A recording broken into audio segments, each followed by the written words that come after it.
अथ चेत् त्वमिमं धर्म्यं सङ्ग्रामं न करिष्यसि ततः स्वधर्मं कीर्तिं च हित्वा पापमवाप्स्यसि।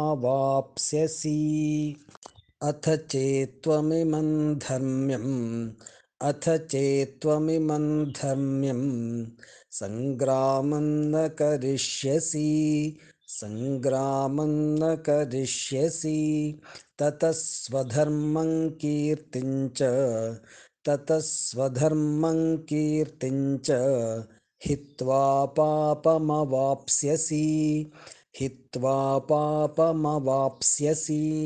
अथ चेत्त्वमिमं धर्म्यं सङ्ग्रामं न करिष्यसि ततः स्वधर्मं कीर्तिं च हित्वा पापमवाप्स्यसि।